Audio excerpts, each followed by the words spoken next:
जब से पूर्णिया से पप्पू यादव ने निर्दलीय चुनाव लड़ने का ऐलान किया, तब से सबकी निगाहें पूर्णिया पे टिक गई। वैसे पूर्णिया हमेशा से हॉट सीट रहा है और इसकी चर्चा हमेशा से लोकसभा चुनाव में होती है।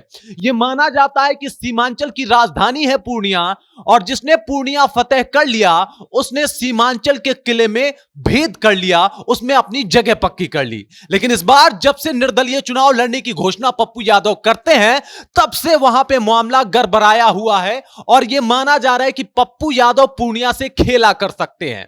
नमस्कार, मैं हूं रजत और आप देख रहे हैं जनता जंक्शन। बात करने वाले हैं एक बार फिर से पूर्णिया के बारे में। पूर्णिया लोकसभा का सीट हॉट सीट बना हुआ है और यहां पे त्रिकोणीय मुकाबला होता हुआ नजर आ रहा है। एनडीए की तरफ से संतोष कुशवाहा, वहीं इंडिया अलायंस की तरफ से बीमा भारती, तो अब निर्दलीय हुंकार भरते हुए नजर आ रहे हैं पप्पू यादव। पप्पू यादव के आने से मामला थोड़ा अलग हो गया है और यह माना जा रहा है कि भाई साहब इस बार खेला हो सकता है, मतलब निर्दलीय प्रत्याशी पप्पू यादव भी यहां से बाजी मार सकते हैं और पूर्णिया जीत सकते हैं। अब पूर्णिया फतेह तो 4 जून को ही पता चलेगा कि आखिर में कौन सी पार्टी या कौन सा राजनेता कर रहा है। पप्पू यादव वहां से 2 बार सांसद भी रह चुके हैं और पूर्णिया में इनका खासा पकड़ भी बताया जाता है। इसीलिए तो वो 2 सीटों पे डील करने के बावजूद भी लालू यादव से उन्होंने मधेपुरा और सुपौल को त्याग करके पूर्णिया से ही चुनाव लड़ने की घोषणा की। यह माना जा रहा है, अंदर खाने से एक खबर आ रही है कि भाई लालू यादव ने उन्हें कहा था कि हम आपको सुपौल और मधेपुरा दे रहे हैं, आप पूर्णिया छोड़ दीजिए। लेकिन पप्पू यादव पूर्णिया से निर्दलीय चुनाव जंग में कूद जाते हैं और इन 2 सीटों का त्याग कर देते हैं, क्योंकि उनका यह माना जाता है कि पूर्णिया जो है वो गर रहा है और पूर्णिया के लिए उन्होंने कई लड़ाइयां भी लड़ी है।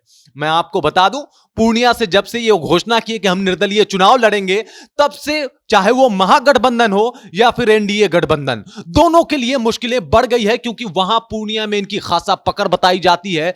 हर एक जाति में, हर एक तरीके से समुदाय में इनके वोटर्स बताए जाते हैं और यह माना जाता है कि भाई अगर पूर्णिया में आप काम कर रहे हैं, वर्क कर रहे हैं और पप्पू यादव को नहीं जानते हो तो यह हो ही नहीं सकता। पप्पू यादव को खासा प्यार भी मिलता है पूर्णिया से और इस बार तो कई बार मंचों से जाके रोए हैं और बोले हैं कि पूर्णिया में नेता नहीं, उनका बेटा आया है, इस बार भी आप उन्हें सपोर्ट कीजिए। हालांकि इसके बाद आरजेडी के कई नेता बागी हो गए और पूर्णिया में पप्पू यादव को सपोर्ट करने लगे। पप्पू यादव यह भी कह रहे कि कांग्रेस के बड़े लोगों का भी उनके ऊपर हाथ है और अंदरूनी तौर पे उनको सपोर्ट मिल रहा है। उन्होंने सीधे सीधे तौर पे राहुल गांधी की तरफ इशारा करते हुए कहा कि वो सपोर्ट कर रहे हैं अंदर अंदर। तो भाई साहब, अब राहुल गांधी जो कि इंडिया अलायंस के गठबंधन के एक बड़े लीडर हैं, बड़े नेता हैं, अगर वो अपने निर्दलीय प्रत्याशी का भी सपोर्ट कर रहे हैं तो कहीं ना कहीं महागठबंधन की स्थिति पूर्णिया में तो ठीक नजर नहीं आ रही है। अब मैं बात करने वाला हूं MY समीकरण का।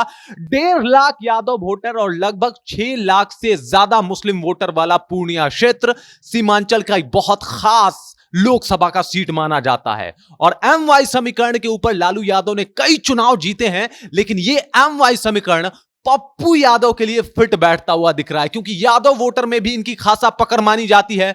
मुसलमान भी वहां के इनको खासा पसंद करते हैं और बात किया जाए बाकी जातियों का तो इनका अग्री जातियों में भी काफी पकड़ माना जाता है। ईवीसी वोटर भी इनको पसंद करते हैं और हर एक समुदाय में इनका वोट बैंक है, हर एक समुदाय के लोग इनको पसंद करते हैं। अब उधर आ जाते हैं संतोष कुशवाहा के ऊपर। तो संतोष कुशवाहा एनडीए से उम्मीदवार हैं, जेडीयू से वो चुनाव लड़ रहे हैं और 2 बार वहां से लगातार सांसद रह चुके हैं। इस बार वो अगर जीते तो जीत की हैट्रिक लगाएंगे।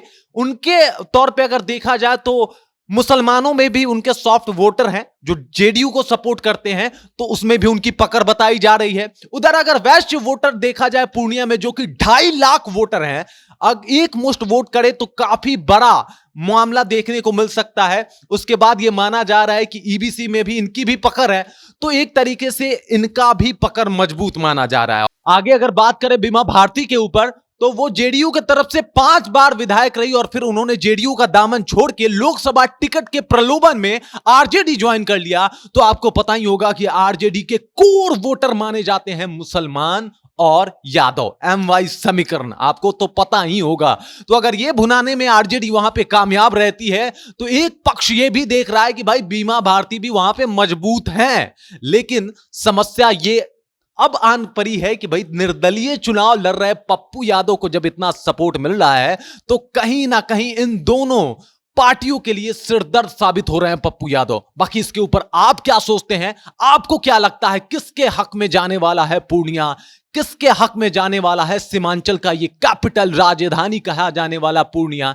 क्या पप्पू यादव वहां से बाजी मारेंगे या फिर संतोष कुशवाहा जीत की हैट्रिक लगा देंगे या फिर बागी हुई जेडीयू की विधायक बिमा भारती वहां इस बार अपना झंडा गाड़ने में सक्षम हो जाएंगी? बाकी इसके ऊपर आप क्या सोचते हैं? अपना राय आप कमेंट सेक्शन में कमेंट करके जरूर बताइए। मेरा नाम रजत है और आप देख रहे हैं जनता जंक्शन।